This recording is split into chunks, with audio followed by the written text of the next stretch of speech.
Olá, eu sou o William Rocha, nós estamos aqui retornando com um módulo para discutir o Estado como fornecedor e as relações de consumo e como é que fica o direito do consumo nessa relação. Bem, nós vamos visualizar hoje a questão que envolve a responsabilidade do poder público. A responsabilidade do poder público é em função da concessão de serviços públicos, permissão, a delegação que ocorre do Estado e também os atos que seus agentes cometem em função da prestação de serviços públicos. Aqui entra o aspecto da responsabilidade civil e entra o aspecto também do poder-dever do Estado. O Estado tem que, ao executar os serviços públicos, ele primar para a execução com qualidade, com eficiência, com todos os princípios que regem a execução dos serviços públicos e, principalmente, os princípios norteadores que estão dispostos na Constituição, que são indicadores da ação do poder público. O Estado ele tem toda uma imposição imperativa e que, ao prestar os serviços, parece que é uma situação etérea de execução das intenções, porque, na verdade, quem executa são os seus agentes ou são os delegados. Mas a responsabilidade do Estado ela é inteira sobre o aspecto de vigiar os seus agentes, de fiscalizar seus agentes, de punir seus agentes pelos atos que devem estar condizentes com a legislação, com os princípios, como eu já disse, norteadores da administração pública. Agora, em se tratando de execução de serviços públicos através de delegação, por meio das concessionárias, permissionárias e até mesmo autorizatárias, o Estado ele tem o dever, como poder concedente, de vigiar a execução desses contratos, desses atos. É óbvio que quando se fala em Estado, de uma maneira genérica, nós temos todos os controles sociais envolvidos e todos os órgãos e entidades de controle que também monitoram a ação do Estado como um todo. Então, o Ministério Público, as agências reguladoras, os tribunais de contas, os órgãos de controle externo, os órgãos de controle interno, os usuários que participam também da vigilância do Estado na execução dessas atividades, participando de conselhos, participando até mesmo de audiências públicas e, ao final, o Poder Judiciário que dá a sua palavra também sobre a legitimidade de alguns atos. Então, o que nós temos com relação à responsabilização do Estado? Primeiro, a forma de prestação de serviços públicos ela pode ser realizada de uma forma centralizada, descentralizada, desconcentrada, de execução direta ou indireta. A forma centralizada ocorre quando é de exclusiva responsabilidade do poder público a execução do serviço público, sendo que este exerce com seus próprios órgãos. Então, na maneira centralizada, o Estado ele assume uma responsabilidade direta pela execução do serviço. Então, a responsabilização recai diretamente sobre seus agentes. E o poder público, então, ele tem que aumentar o seu poder de vigilância, que dentro da tutela administrativa ele tem o poder de autotutela, e ele vai fazer a verificação da execução contínua dos atos, da execução com qualidade dos atos, do cumprimento de prazos, da eficiência, do custo na decisão que é tomada na execução das atividades públicas. Então, na execução direta, o Estado está propriamente dentro do centro da responsabilização. E o aspecto que vai se falar é o seguinte: se o Estado age com poder de império, como que ele pode ser responsabilizado? Qual é o risco que tem do Estado ser responsabilizado? E a nossa Constituição resolve essa questão dando a responsabilidade objetiva para o Estado e suas concessionárias. E em se tratando de relação de consumo, essa atividade também, quando envolve delegação, remuneração do serviço diretamente, a responsabilidade também entra no campo da responsabilidade objetiva. É óbvio que existem exceções. O Estado ele pode não assumir essa responsabilidade, mesmo tendo um risco integral da atividade, quando a culpa for exclusiva do usuário de serviços públicos ou outras exceções que nós vamos ver daqui a pouco. Quais são as considerações iniciais que nós temos sobre a expressão responsabilidade? Primeiro, responsabilidade é a reparação dos danos injustos resultantes de violação de um dever geral de cuidado com a finalidade da recomposição e do equilíbrio violado. É o responder. Qual é a resposta que o Estado tem que dar a um prejuízo causado por seus agentes? Qual é a resposta que o Estado tem que dar para um dano que um usuário sofre numa relação com o Estado? Seja essa execução direta ou indireta, o Estado assume a responsabilidade e esse aspecto de reparar, de trazer a situação original é típica da responsabilidade que o Estado tem que assumir. Então, o poder público, ao executar diretamente os seus serviços ou ao delegar a atividade aos particulares para a execução dos serviços públicos, ele assume o aspecto de ressarcir, de recompor, de reintegrar a situação jurídica anterior que ocorre em virtude de uma lesão aos usuários de serviços públicos. O Carvalho Filho, ele trata da responsabilidade como a responsabilidade do Estado como pessoa jurídica, ele acaba sendo um ser inatingível, pelo aspecto de que você não tem uma individualização, o Estado ele tem uma composição que envolve interesse público, então somente se faz presente no mundo jurídico através dos seus agentes, das pessoas físicas cuja conduta a ele é imputada. O Estado por si só, ele não pode causar dano a ninguém. O dano é causado através da execução dos seus agentes, dos seus prepostos, das pessoas físicas ou jurídicas que recebem uma delegação. Quais são os elementos tradicionais da responsabilidade civil que vão imputar a responsabilidade ao Estado? Primeiro deles, conduta, nexo, a culpa e o dano, a ocorrência do dano. Então, se eu não identificar esses elementos, que são os elementos tradicionais da responsabilidade, eu não tenho que falar sobre a responsabilização do poder público. Então, eu tenho que identificar a existência do dano, a existência do nexo desse dano causado com a conduta dos agentes e, mesmo que eu faça a aferição da culpabilidade do agente, eu respondo mesmo assim, porque existindo ou não culpa, o Estado responde de uma forma objetiva.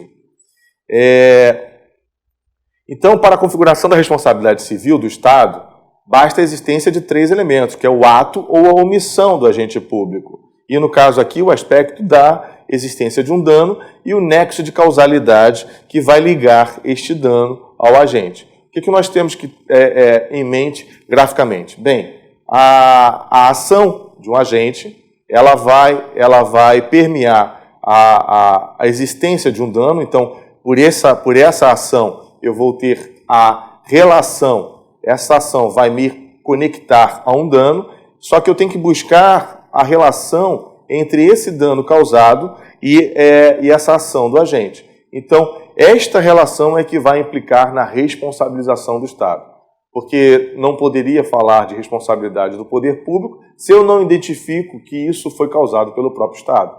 Então, existe um dano, alguém relata o dano, mas se eu não faço a relação desse dano com o agente, com a ação de um agente, eu não posso falar em responsabilização do poder público. Então, continuando de uma maneira ilustrada, eu tenho o dano que existe, e nesse dano eu vou fazer a verificação da causalidade deste dano com a conduta de um agente. Então, o ato praticado a junção desses 3 elementos que vão interligar a responsabilidade que nós chamamos de objetiva do poder público. O poder público, então, ele só vai poder ser responsabilizado se eu identificar que o dano causado a um usuário de serviço público foi realmente causado por um dos seus agentes ou prepostos. O Estado ele vai assumir essa responsabilização porque ele envolve princípios que trazem para o Estado a assunção de uma responsabilidade objetiva. Então, o que nós temos? A responsabilidade objetiva, ou responsabilidade sem culpa, ela está baseada na teoria do risco administrativo. E de onde vem essa teoria? Bem, a Constituição da República, ela, lá no parágrafo 6º do artigo 37, ela fala que as pessoas jurídicas de direito público e as de direito privado, prestadoras de serviços públicos, responderão pelos danos que seus agentes nesta qualidade, causarem a terceiros, assegurando o direito de regresso contra o responsável nos casos de dolo ou culpa. O que nós temos aqui na identificação? Bem, diversos serviços públicos são executados, como eu já disse, diretamente ou indiretamente pelo Estado. O Estado ele faz a sua opção gerencial de delegar alguns serviços públicos. Eu costumo dizer que o Estado, quando quer executar tudo de uma vez, ele acaba se tornando ineficiente, porque o Estado não tem condições de experiência executória, de exercer todas as atividades. E acaba, inclusive, atrapalhando a eficiência do Estado também, numa configuração de escolha das prioridades. Então, o que faz o Estado? Se o Estado adota um modelo gerencial, ele tende a terceirizar algumas atividades, delegar outras atividades, transformar algumas atividades em ações sociais ligadas a parcerias com entidades do terceiro setor, e ocorre também a descentralização de serviços também por uma execução de entes menores. Então, assim, o âmbito federal passa para o estadual passa para o municipal, e o municipal ele assume as funções de execução de algumas atividades no âmbito local. O que acontece? Esse dispositivo constitucional, então, ele não atribui a responsabilidade objetiva somente na execução direta. Ele acaba estendendo esta responsabilização também para a execução indireta dos serviços públicos. Na execução direta, o Estado tem a assunção da responsabilidade e ele aumenta a sua responsabilidade no momento que ele é o próprio executor. Quando ele transfere a execução, a responsabilização é do próprio delegatário. Esse delegatário ele está recebendo também a atribuição da execução de serviço como se Estado fosse, como se poder público fosse. Então, se você recebe um serviço executado por uma empresa privada, mas esse serviço é público, definido pela Constituição ou pela lei, o tratamento que eu tenho que ter perante uma relação com o usuário é que a responsabilização tem um âmbito da delegação. Então, se a delegação, na sua origem, era pública, se era decorrente de um serviço público, ela permanece com essa condição para que ocorra a responsabilização no âmbito objetivo. Então, o artigo 37, parágrafo 6º, ele acaba definindo o aspecto da responsabilidade formada pelo risco administrativo.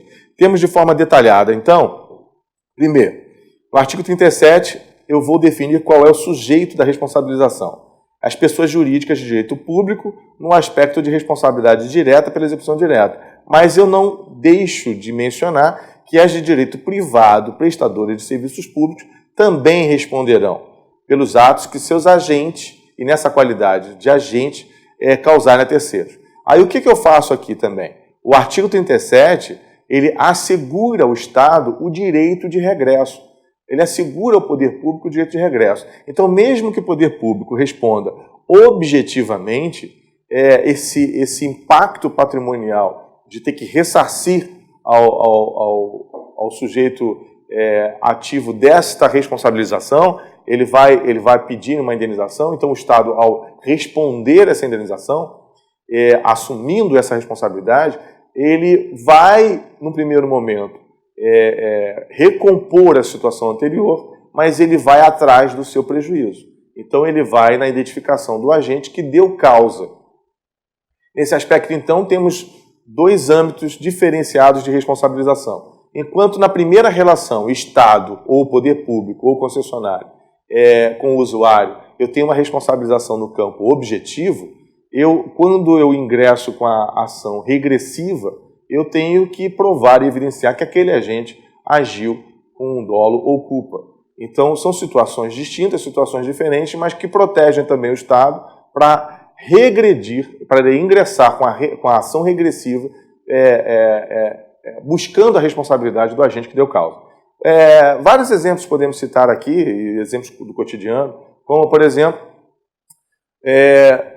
na execução de uma atividade policial, né, isso aí é um caso muito batido até, de repente uma bala perdida, e até ficar de repente supondo de quem partiu aquela bala, tal, mas se tinha uma ação do Estado, o Estado assume o risco dessa ação. E se essa ação é mal feita, num aspecto operacional, e aqui pouco importa se a culpa foi do agente, mas aquela incidência no momento que deu causa a uma pessoa que foi alvejada, até que eu indique que foi o projetil que atingiu o cidadão, eu vou imputar ao Estado aquela ocorrência, que teve uma negligência de alguns agentes, etc., e mesmo que a bala que tenha atingido não seja de um agente, aquela foi uma ação do Estado. Então o Estado responde objetivamente. E no momento que o Estado vai identificar quem deu causa àquela ação, ele vai ter que imputar a responsabilidade do agente. Mas ele pode não responsabilizar diretamente pelo ocorrido, mas ele vai verificar o não cumprimento de ordem, ou então a não reparação, a não observação do local, enfim, diversas outras situações. É só para mostrar e evidenciar para vocês que são momentos diferentes. Para o usuário, pouco importa. Aquela situação foi decorrente de quê? De uma ação estatal. Aí entra aqui aspectos de fuga de preso e outros também, etc. Mas vamos imaginar, então, no âmbito da execução de serviços públicos propriamente dito. E vamos imaginar a queda de um avião ou então um acidente de ônibus. O usuário desse serviço ele tem todo o interesse e a segurança de que ocorra integralmente assim, o cumprimento do contrato, que ele chegue ao seu destino em segurança, em tranquilidade. Então, a empresa aérea ou a empresa de ônibus ela tem que cumprir o contrato de transporte, entregando o usuário ao seu destino, né, são e salvo. O que acontece? Esse contrato vai prever a execução por meio de uma contraprestação, indicação de um preço e as qualidades que são inerentes ao serviço público, como horário, como o destino e a segurança. Se ocorre um acidente e o veículo vai abalroar outro veículo e, de repente, todos os transportados perdem compromissos porque o acidente, não estou nem mencionando vítimas, mas o fato do serviço ocorrendo, o que vai implicar no direito desses usuários? A responsabilização objetiva da empresa em reparar os prejuízos causados. E se ocorre a vitimização, então, óbvio que aqui é uma questão de responsabilização também aos familiares que são surpreendidos com essa perda de parente, etc. Então, a execução de serviços envolve riscos. E os riscos podem ser aumentados ou diminuídos de acordo com a especificidade da tarefa, da atividade. A questão que se disciplina sobre risco integral, por exemplo, é que algumas atividades também têm uma assunção de risco maior. E mesmo que ela não faça nada, o simples fato dela estar naquela localidade, ela já está interferindo no ambiente, já está incorrendo numa assunção integral de risco.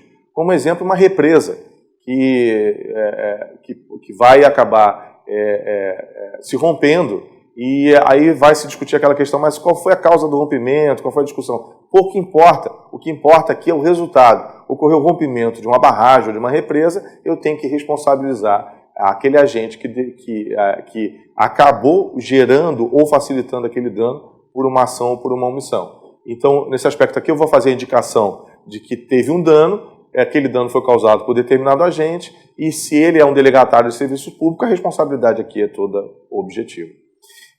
Como é que eu faço, então, a identificação disso? Primeiro, a responsabilidade civil ela é do agente.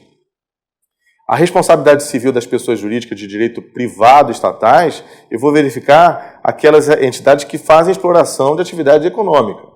E o STF ele vai indicar que a responsabilidade civil das pessoas jurídicas de direito privado são prestadoras de serviço público, se aplica também essa definição e essa extensão aos usuários e terceiros. Então, a responsabilidade dessas empresas, elas alcançam os destinatários finais dessa relação estatal. Então, o poder público, ele na execução direta, ele é punido diretamente, e quando ele faz a delegação, esses agentes delegatários respondem pelo mesmo modo de responsabilização, que é a responsabilidade objetiva.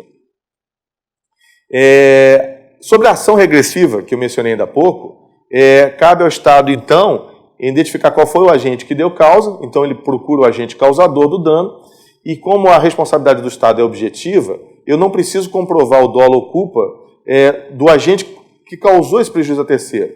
Basta tão somente que este terceiro demonstre a relação da causa e o efeito existente. Então, a relação do terceiro ela é protegida pela responsabilidade objetiva.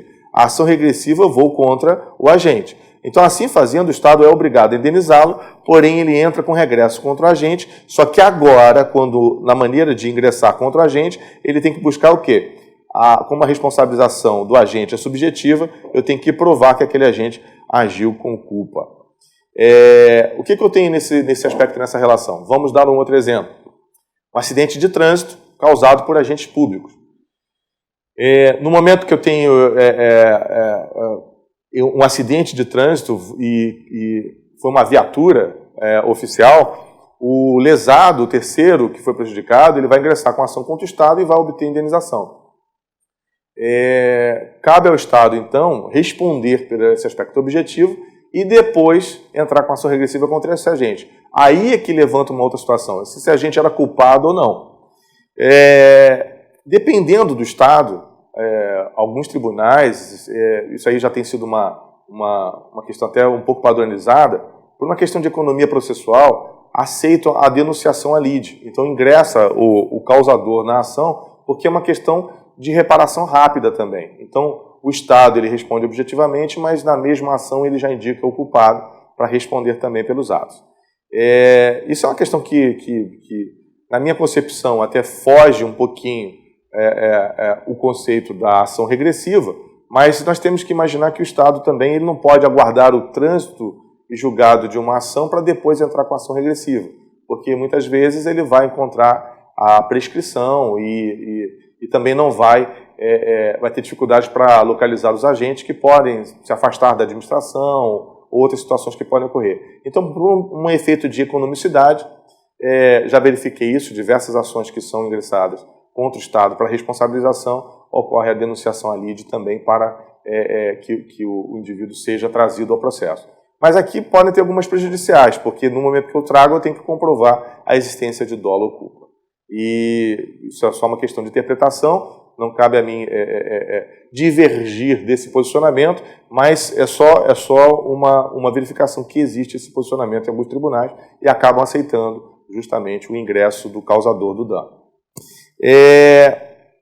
A responsabilidade ela está relacionada aos danos que são causados a terceiro em decorrente das atividades ou omissões do Estado ou poder público. E o exemplo aqui, um acidente de trânsito provocado por veículo oficial ou buracos em vias públicas. E aí o que a gente tem aqui é uma verificação que a ação ou omissão do próprio Estado acaba causando danos. A doutrina atribui alguns nomes para essa matéria de responsabilidade e trata assim com algumas referências. Maria Silvia Zanella de Prieto, por exemplo, ela chama de responsabilidade extracontratual do Estado. O dever do Estado de agir com a relação com seus usuários, ele tem uma relação contratual, mas aqui no caso da responsabilidade também eu tenho que invocar um aspecto extracontratual. E a responsabilidade patrimonial extracontratual do Estado, definida por Celso Antônio. Já José dos Santos Carvalho Filho, ele fala da responsabilidade civil do Estado. Então, cada doutrinador vai invocar uma concepção diferente, e aqui nós temos a percepção de que várias teorias vão dar seguimento ao como o Estado, a maneira do Estado de responder. O que importa dizer aqui é que o traçado comum que tem sobre a responsabilidade é o campo da responsabilidade objetiva do Estado. As teorias que são definidas para a responsabilização do Estado, primeiro a teoria da culpa administrativa, que eu tenho que verificar que ela é fundada na culpa e na responsabilidade subjetiva do Estado e seus agentes. Aí aqui essa teoria, ela acaba utilizando a expressão culpa do Estado. Então, não é o que comporta a Constituição, mas aqui a gente fala da responsabilidade objetiva. E a outra teoria fala da teoria do risco administrativo, que ela é adotada aqui no Brasil, e ela fala sobre, primeiro, existe um fato administrativo, e fato é a ocorrência no mundo jurídico que vai configurar no reconhecimento de dano, reparação, ou então a modificação de situações jurídicas anteriores, a existência de um dano, então eu tenho um fato, tenho um dano, e o nexo causal que vai ligar este fato administrativo ao dano. Então, o risco administrativo e não culpa administrativa são adotados aqui no Brasil.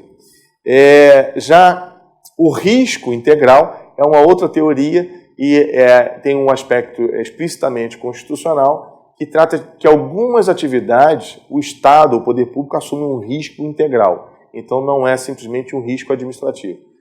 O Estado, pelo simples fato de executar serviços públicos, assume o risco administrativo. Se ele delega, se ele escolhe mal prestadores de serviços públicos, está dentro do campo do risco administrativo e não culpa administrativa.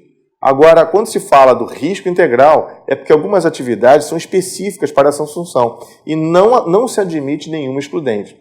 A Constituição ela vai prever essa possibilidade da assunção desse risco quando existe, por exemplo, um dano nuclear, né? O Estado, nesse aspecto, isso é influenciado por um fato ocorrido aqui no Brasil especificamente, que ocorreu uma contaminação por radiação, se discutia muito a omissão do Estado, a responsabilidade do Estado, e se imputava até as próprias pessoas que manusearam o elemento radioativo e que acabavam se contaminando, como se isso fosse uma excludente. É óbvio que a população ignorante, quando vai encontrar no ferro velho, um lixão, determinado componente, se não tiver identificação, então ela não tem conhecimento, ela não sabe dos riscos que está assumindo. Então eu não poderia aplicar aqui uma culpa exclusiva do usuário. Ou então, se uma via pública que não está devidamente sinalizada, o veículo também não tem uma sinalização e está sendo transportado algum elemento radioativo sem sinalização, sem indicação, sem batedores, ou simplesmente porque faltou a ação do Estado, eu vou depois responsabilizar o caminhoneiro que estava dirigindo sem a sinalização. Então, alguns aspectos aqui, e decorrente de um fato específico que ocorreu no Brasil, e até mesmo a repetição de exemplos no mundo todo, como problemas em usinas nucleares, danos ambientais que foram decorrentes de alguns acidentes, aí aqui eu tenho uma imposição constitucional, um dever estatal de assumir uma responsabilidade pelo risco integral. Então, o que vem a ser o risco integral? O simples fato de existir aquela atividade já coloca em risco. Então, eu não tenho como assumir nenhuma eximente de responsabilidade. E quais são as causas que poderia dar, exclusão da responsabilidade do agente público ou do setor público? Primeiro, as causas de exclusão, que eu posso verificar se são totais ou parciais dessa responsabilidade objetiva do Estado, e aqui, nesse caso, a teoria do risco integral ela não vai assumir esse aspecto, eu estou falando aqui do risco administrativo, a ocorrência de caso fortuito ou força maior. Podemos dizer que o caso fortuito é um evento que não se pode prever, é um caso fortuito, algo que não estava previsto, e que não podemos evitar. Já a força maior seriam fatos humanos ou naturais que podem ser previstos, mas de uma certa maneira não podem ser impedidos. Por exemplo, os fenômenos da natureza, tais como tempestades, furacões, raios, etc., ou fatos humanos, como guerras, revoluções e outros. Aí tem o campo aqui da discussão da culpa exclusiva da vítima, que é a vítima que concorre, ou culpa de terceiros, ou culpa recíproca. Enfim, os elementos que vão afastar a responsabilidade aqui, eu posso implicar assim, bem, os fenômenos naturais, eles têm condições de serem previstos? Alguns sim, mas tem condições de serem evitados? Não, não tem. Então, se um raio cai numa torre de transmissão elétrica e derruba e faz a interrupção, está dentro do campo da responsabilidade do Estado?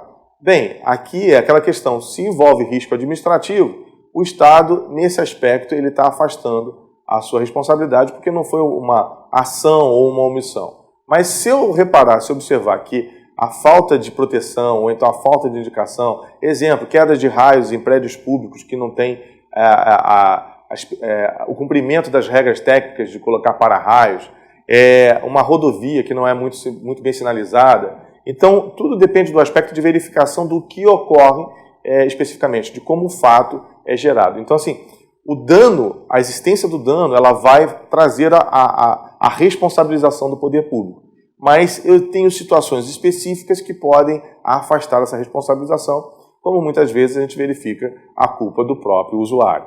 Ou então um ato de um terceiro que deu causa especificamente, então o Estado naquela situação não responde. Se especificarmos novamente sobre um acidente de trânsito, vamos verificar quem deu causa àquele acidente. Se não foi uma viatura pública, se foi um particular, o Estado não responde. E no aspecto polêmico que eu mencionei sobre, de repente, uma ocorrência, um tiroteio, o Estado tem que adotar medidas prudenciais também para evitar. Se tem transeunte, se tem pessoa, mas se estava no campo de ser inevitável, os agentes eles se defenderam, estavam passando, eles não provocaram aquela ação, entra uma outra discussão também. Então, o aspecto da responsabilização também tem um campo muito relativizado. Eu tenho que verificar especificamente a ocorrência, o fato, se tinha presença dos agentes, se os agentes foram responsáveis ou não. Então, nem sempre eu posso imputar ao Estado, porque eu tenho situações que vão afastar esta responsabilização do poder público. Mas, lembrando, o poder público, quando assume a execução direta, ele aumenta o seu risco. Quando ele entra no campo da responsabilidade integral, ele não tem como ser afastado da responsabilidade.